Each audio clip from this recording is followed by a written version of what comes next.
Hello बच्चों, कैसे हैं आप सब। आप सबों का एक बार फिर से स्वागत है मेरे इस यूट्यूब चैनल में। और आज की वीडियो में हम लोग बात करेंगे क्लास 7 के गणित का एक बहुत ही इंपॉर्टेंट चैप्टर जिसका नाम है पूर्णांक। ये क्लास 7 के गणित का पहला चैप्टर है और ये बहुत ही इंपॉर्टेंट है। सो हम लोग आज की वीडियो में पूर्णांक के बारे में चर्चा करेंगे। तो चलिए हम लोग बात करते हैं कि पूर्णांक के बारे में चर्चा करने से पहले हम लोग जानेंगे संख्या के बारे में, यानी कि संख्या के प्रकार के बारे में। जैसे संख्या बहुत प्रकार के होते हैं, आप लोगों ने क्लास 6 में इसे अवश्य पढ़ा होगा। तो एक बार हम लोग इसको एक बार रिवाइज कर लेते हैं कि संख्या के कौन कौन से प्रकार होते हैं। देखिए आप मेरे स्क्रीन पर देख सकते हैं प्राकृत संख्या, जिसको हम लोग अंग्रेजी में कहते हैं नेचुरल नंबर। संख्या का दूसरा प्रकार है पूर्ण संख्या, जिसे हम लोग कहते हैं होल नंबर। संख्या का तीसरा प्रकार है ऋणात्मक संख्या, नेगेटिव नंबर। और चौथा प्रकार हमारा है पूर्णांक यानी कि इंटीजर्स। इनके अलावे भी संख्या के बहुत प्रकार होते हैं, जैसे भिन्नात्मक संख्या, परिमेय संख्या, अपरिमेय संख्या, काल्पनिक संख्या इत्यादि। तो उन सभी के बारे में हम लोग किसी दूसरे वीडियो में चर्चा करेंगे। हम लोग आज के इस वीडियो में पूर्णांक तक ही चर्चा करेंगे। तो एक एक करके बारी बारी से हम लोग पहले इन सभी संख्याओं के बारे में समझते हैं, उसके बाद हम लोग आगे बढ़ेंगे। तो चलिए सबसे पहले हम लोग बात करते हैं प्राकृत संख्या, यानी कि प्राकृत संख्या हम लोग किसे कहते हैं।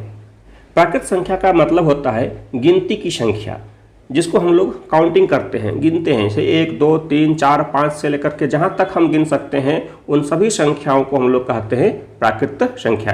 जैसे आप मेरे स्क्रीन पर यहाँ देख सकते हैं 1 2 3 4 5 6 जो भी है। अभी हमने इस पर 5 तक ही लिखा है, लेकिन ऐसा कोई ज़रूरी नहीं है कि यहाँ केवल 5 तक का ही संख्या होगा।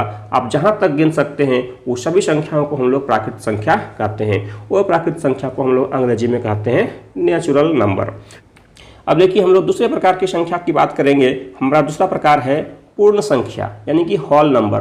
तो पूर्ण संख्या हम किसे कहेंगे? तो देखिए जब प्राकृत संख्याओं के समूह में हम शून्य को जोड़ देते हैं तब जो समूह मिलता है उसे हम लोग कहते हैं पूर्ण संख्या। जैसे प्राकृत संख्या में हम लोगों ने क्या देखा था, 1 2 3 4 5 6 7 8 जितना भी वो प्राकृत संख्या है। लेकिन जब उस प्राकृत संख्या के समूह में शून्य को जोड़ देते हैं, शून्य को भी शामिल कर लेते हैं, तब जो संख्याओं का सेट बनता है, संख्याओं का समूह बनता है, उसे हम लोग कहते हैं पूर्ण संख्या।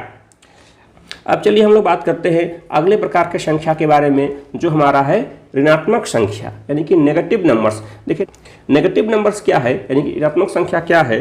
तो जब हम लोग प्राकृत संख्याओं के पहले, प्राकृत संख्या जैसे हम लोग गिनती की संख्या भी कहते हैं, उसके पहले ऋणात्मक चिन्ह लगाते हैं, मतलब नेगेटिव चिन्ह लगाते हैं, तो उससे जो संख्या बनता है उसे हम लोग कहते हैं ऋणात्मक संख्या, नेगेटिव नंबर्स। जैसे -1 -2 -3 -4 -5 जितना भी हम कहेंगे सभी में माइनस साइन लगा हुआ है, ऋण चिन्ह लगा हुआ है। तो जिस जिस प्राकृत संख्या के आगे माइनस साइन लगता है उन सभी को हम लोग कहते हैं नेगेटिव नंबर्स, ऋणात्मक संख्या।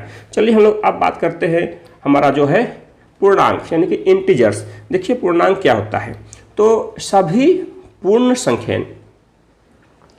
संख्याएं ऋणात्मक संख्याओं के साथ मिलकर संख्याओं का जो समूह बनाती है उसे हम लोग कहते हैं पूर्णांक। मतलब इसमें क्या हुआ कि सभी पूर्ण संख्याएं और सभी ऋणात्मक संख्याएं आपस में मिलकर जिस समूह का निर्माण करती है उस समूह को हम लोग कहते हैं पूर्णांक। आप मेरे स्क्रीन पर देख सकते हैं -5 -4 -3 -2 -1 0 1 2 3 4 5 जितनी भी है वो सभी पूर्णांक के अंतर्गत आती है। मतलब अगर हम लोग बात करते हैं कि पूर्णांक क्या है, सीधे हम लोग बोल सकते हैं प्राकृत संख्या, पूर्ण संख्या और ऋणात्मक संख्याओं के समूह को ही हम लोग कहते हैं पूर्णांक। अब चलिए हम लोग थोड़ा सा संख्या रेखा पर इन सभी को एक बार देख लेते हैं। आप देखिए मेरे स्क्रीन पर देख सकते हैं यहाँ पर एक संख्या रेखा है और इस संख्या रेखा में हमने -9 से लेकर के +9 तक की संख्याओं को लिया है। अब यहाँ पर मैं सबसे पहले आपको दिखाऊंगा कि प्राकृत संख्या क्या है। तो जैसे कि हम लोगों ने अभी बताया कि प्राकृत संख्या का मतलब होता है गिनती की संख्या। आप मेरे स्क्रीन पर देखिए जिसको रेड कलर से दिखाया गया है, 1 से लेकर के यहाँ पर 9 तक है, ये और भी आगे हो सकता है, तो इसे हम लोग कहते हैं प्राकृत संख्या। और जब प्राकृत संख्या के समूह में शून्य को भी हम लोग शामिल कर लेते हैं तब वो कहलाती है पूर्ण संख्या। और जब इस पूर्ण संख्याओं के समूह में ऋणात्मक संख्याओं के समूह को, ऋणात्मक संख्या कौन सी है तो -1 से लेकर के -9 यहाँ पर है और भी ये आगे बढ़ सकती है।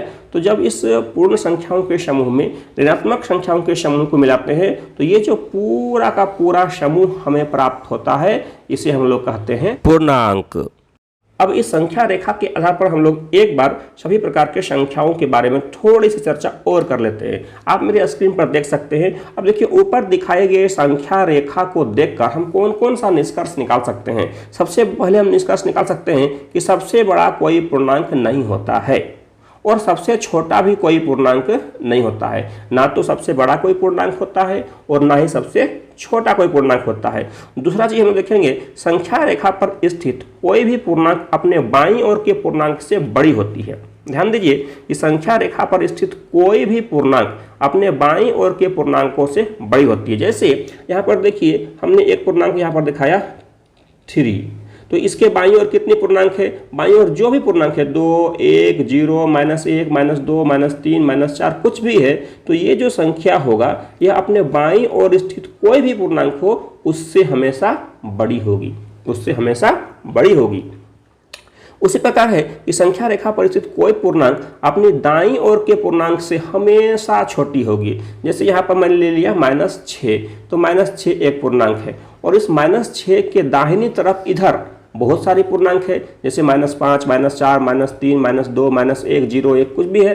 तो ये -6 अपनी दाईं ओर जो भी पूर्णांक होगी उन सभी पूर्णांक से ये क्या होगी, छोटी होगी। तो अगर आपके सामने कोई पूछे कि -4 और -3 में छोटी कौन है तो आप कौन सा कहेंगे, बिल्कुल सही, आप कहेंगे -4 -3 से छोटी है। उसी प्रकार से -9 -8 से छोटी है।